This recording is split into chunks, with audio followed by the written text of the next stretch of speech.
amplio como para posibilitar que estemos conversando sobre estos temas bastante más largos. La facilidad, sin embargo, de exponer al final es que puede referirse más ligeramente a algunas de las ideas señaladas con anterioridad. De tal forma pues que me voy a referir, voy a hacer uso de algunas de las ideas y conceptos expuestos anteriormente.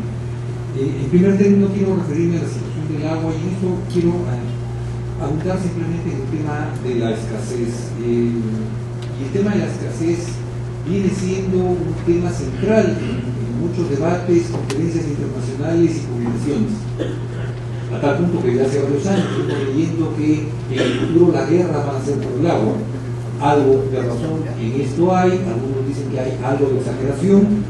Lo cierto es que, digamos, a los hidrólogos, el agua no va a faltar, porque finalmente el agua dulce, de la que dependemos todos los seres vivos, está relacionada al ciclo hidrológico. Entonces la cantidad del agua sigue siendo la misma y seguirá siendo la misma. Y esto es cierto. Esto es cierto, pero hay que considerar algunos otros factores. El primero que se refirió el señor Campos es efectivamente en el aumento de la población. Y este es un tema global, este es un tema mundial. Algunos de ustedes recordarán que durante el gobierno de García se celebró el hecho de que la humanidad hubiera llegado a tener ya, se estimaba, 5.000 millones de habitantes. Eso fue hace un poco más de 20 años y ya hace buen tiempo que somos más de 6.000 millones de habitantes y el crecimiento sigue. Y en Perú igualmente, solamente al inicio de la década de los 70 éramos alrededor de 12 millones de peruanos, 12 millones y medio, ahora somos 29 millones de peruanos y por supuesto el crecimiento seguirá. Entonces hay más gente que toma agua, que demanda el agua, hay también mayor uso y mayor demanda en términos del uso del agua, y esto es evidente. Entonces digamos que sí, la cantidad de agua es la misma, pero más la usamos y más la consumimos, de un lado. Del otro lado tenemos también, no lo podemos obviar, problemas de contaminación de las fuentes. Y aquí se dice la minería contamina. Yo digo un momentito, pongamos las cosas en orden. En nuestros países, en los países de la región andina, el principal contaminante son las ciudades. Son los efluentes de las ciudades que invierten cantidades importantes de dinero en potabilizar la fuente y que normalmente no invierten nada y la devuelven al río. El problema será agua más abajo, el otro usuario. Entonces ahí tenemos problemas que, si bien la cantidad de agua es la misma, pero si perjudicamos las fuentes, estamos relativamente entonces teniendo menos agua dulce disponible.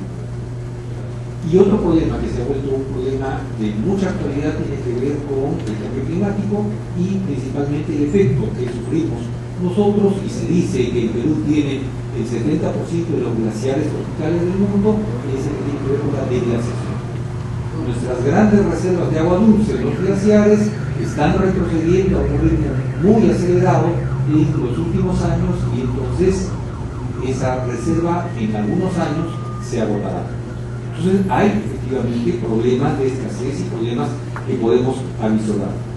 Pero hay quienes dicen que el tema no es escasez en términos de la cantidad de agua, sino que el problema, más que una crisis de escasez, es una crisis de gestión.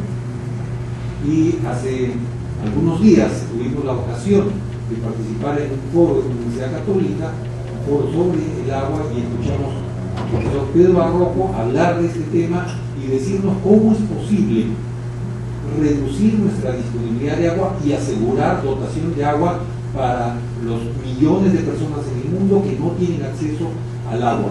Y recuerden ustedes que igualmente en organismos internacionales se ha levantado la idea del agua como un derecho humano.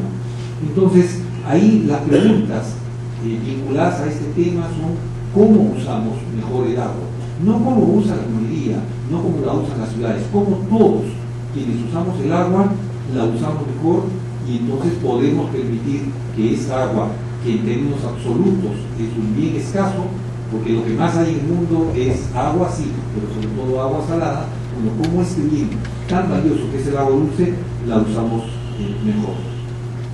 Entonces, para estos menesteres necesitamos algo que luego voy a retomar en la siguiente pregunta, que es el tema de la información. Y esto es un problema no solamente en el Perú, es un problema también en Ecuador, en Bolivia y en otros países. ¿Cuánta es el agua dulce que tenemos en el país? ¿Cuánta es el agua que estamos usando? ¿Cuánta es el agua que estamos mal usando y perjudicando? Y ahí tenemos varios problemas, porque la información que tenemos no es confiable. La mejor información que tenemos en materia de recursos hídricos es la que levantó la desaparecida ONER en los años 80. Y han pasado varias décadas y hay algunos estudios. Y aquí aprovecho para mencionar el tema. Es cierto, hay estudios por parte de entidades particulares y también por parte de entidades públicas, pero ¿cuánto circula esa información? Y soy testigo de que inclusive en el mismo estado, en los mismos ministerios, información levantada por una dependencia no es compartida con otras dependencias.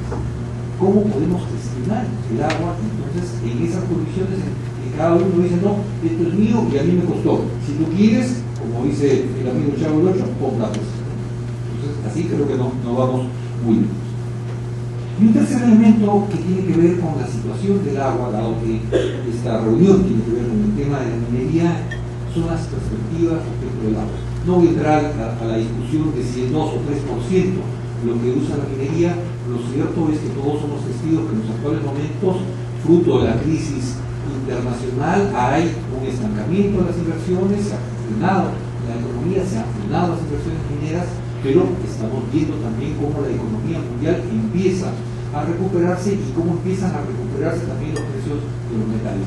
Sin duda alguna, o más tarde o más temprano, este boom minero, como se llamó en el caso peruano, va a retomar su ritmo y entonces vamos a tener nuevamente proyectos mineros en curso y actividades mineras en el país, con lo cual no quiero aquí presagiar ningún mal, pero evidentemente, como decía Axel Uruguayani, la gestión del agua es gestión de conflictos. Indudablemente vamos a tener mayores conflictos si no empezamos a actuar. La segunda pregunta tiene que ver con el tema de la responsabilidad de los gobiernos. Y aquí quiero ser bastante directo y claro. Creo que la responsabilidad en cuanto a la gestión y el aprovechamiento del agua tiene un primer responsable, que son los gobiernos. Más que los gobiernos, los estados. Y en nuestro caso se trata de reconocer que el agua es un patrimonio de la nación y a la nación la representa el Estado. Entonces, hay aquí una primera responsabilidad. ¿Por qué? Porque nuestra Constitución y nuestras leyes dicen que el agua es patrimonio de la nación. Perfecto, si es patrimonio de la nación, nuestro representante, quien nos representa y tiene en esto un papel de responsabilidad mayor, es el Estado.